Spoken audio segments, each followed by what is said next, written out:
What's going on, everyone? Jeremy here from the Quartering, and this is a bit of a different type of topic, but it does cross over here as a fellow YouTuber is missing at this point, not looking good, although who knows.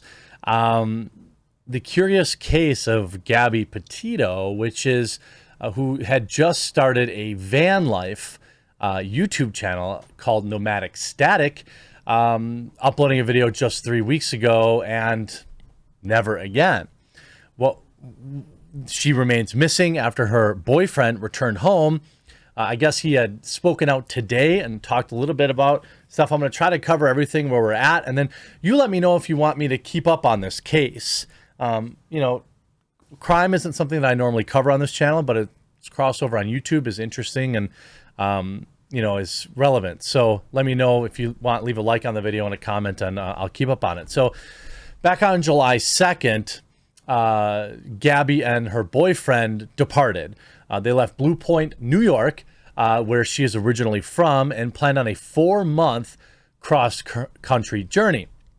They were driving her white Ford Transit van, which according to them, they converted, which they had eventually converted to allow them to camp and cook meals inside. They're a little late on the van life trend.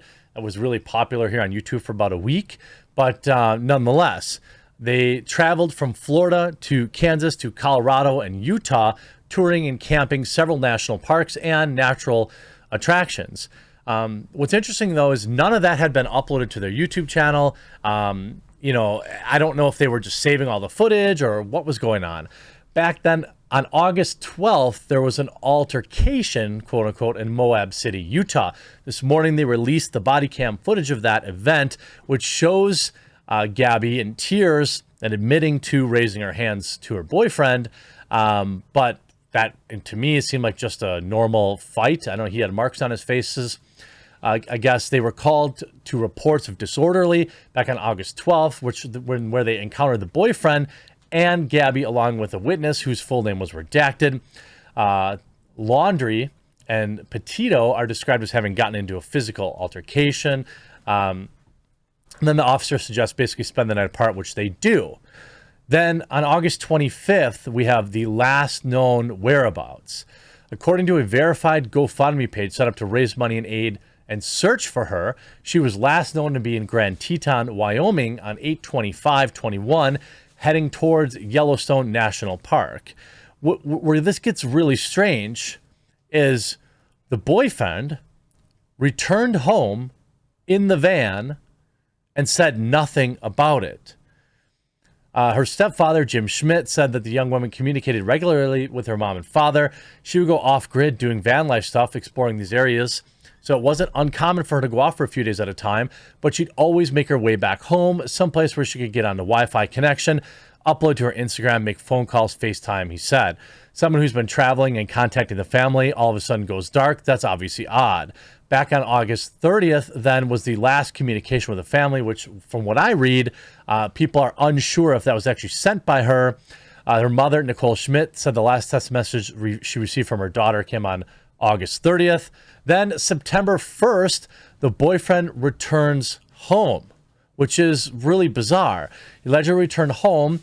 He and Petito had shared with their parents in September. Police said he drove the van there, and Petito was not with him. Now, maybe they broke up. They were obviously had a tumultuous type relationship, but not until September the 11th, then, they reported her missing, where police in Florida knocked on his door that night. His parents handed them a lawyer's phone number. We don't know what Brian knows. That's the bottom line. Taylor said, we're hopeful to talk to him. He needs to talk to us. We need to know exactly where he was, where she was, their last locations, and the fact that he was back here for 10 days. Again, the family reported her missing 10 days later. The van was, of course, processed for any kind of evidence. Apparently, nothing really was found. Then, at September 15th, yesterday, he was named a person of interest. Well, of course he's a person of interest. I mean, I don't know in what kind of scenario you would return home and like say nothing, your girlfriend's missing. You see his attorney issued the following statement. So I'm guessing something happened. and he's going to say it was self-defense or something like that.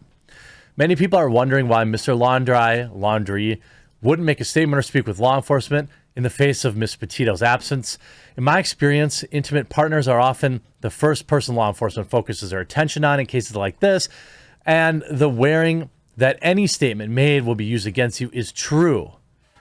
Regardless of whether my client had anything to do with Miss Petito's disappearance, as such, on advice of counsel, Mr. Laundrie is not speaking on the matter. I have been informed that the Northport PD have named him a person of interest in this matter. The formality has not changed the circumstances. He's not going to talk to him. So that's really odd, right? Like, does it mean he's guilty? Well, it seems unlikely. I mean, I don't know. Usually innocent people don't obtain lawyers right away, but that doesn't, that's not necessarily the case. Maybe he's worried about, how it would look. Maybe she, did something to harm herself, and, that doesn't, and that he doesn't want to be blamed. I don't know. You go to their YouTube channel, Nomadic Static, it just has the one video from 3 weeks ago, which shows, obviously them, and they got a nice, well-edited kind of intro here.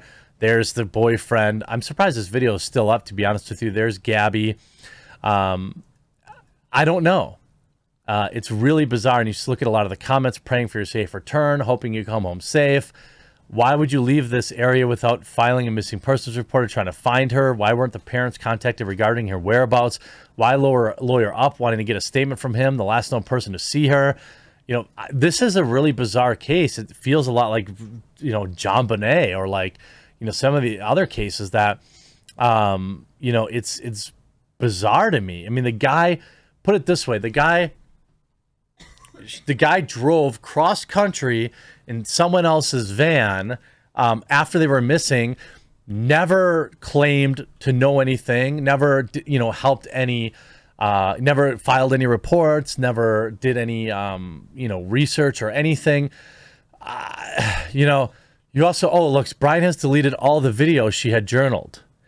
So it looks like maybe he did delete some videos, or hid them anyway. Or maybe that was an advice of counsel. Best case scenario, he abandoned her in the wilderness, stole her home, her van to drive home to his mommy. I don't even think that's best case scenario. I think best case scenario is like, she's definitely gone. I mean, there's no way that this woman is alive. I've seen this. We've seen this too many times in the past where, where nobody actually ever. They never come back. Now, there is an underground conspiracy theory that they did this for like clout or internet fame, but that seems unlikely given, given everything that we see. There is a focus, on August 21st. There's a lot of photos that were up, I guess. It's interesting. They kept lists of campgrounds they wanted to visit near the Grand Teton. So they went there. Is she some sort of free spirit and she just ditched him?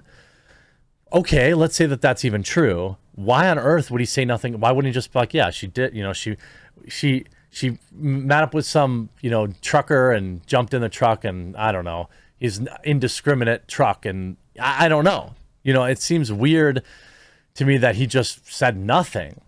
Our boyfriend, Brian Laundrie, returned to Florida on September without her. He refused to speak with PD, although he did say something today, I believe, one of these comments. Also, there's some curious new developments, too. Are they related to a married couple's case, too? Utah police are not ruling anything out. Road tripping couple had an argument outside of a food co-op that employed a couple that didn't survive. Did they do something to them? That seems like really bizarre. Where is this? Police are asking for tips. They released a new body cam footage, of course, and she's just like hysterical in the whole thing. Her boyfriend has marks on his face. She has no marks. Not that doesn't mean he didn't hit her. What I do find was curious is the way the cop was talking to her was basically, are you sure he didn't hit you? I mean, did he maybe hit you lightly? Did he maybe do this? He was almost leading her to try to get her to, implicate him into something. But she didn't really. She just said like, he put his hand on my face after I hit him. This is a bizarre case. I'll continue to try to cover it as things develop, but I do think it's interesting that, he's choosing to not say anything. The timeline looks rough. Deleting videos, deleting images look rough. Obviously, you hope for the best for this kid, but I don't know. It's really odd. So here, according to the Daily Beast, he's finally broken his silence, saying, he issued a statement.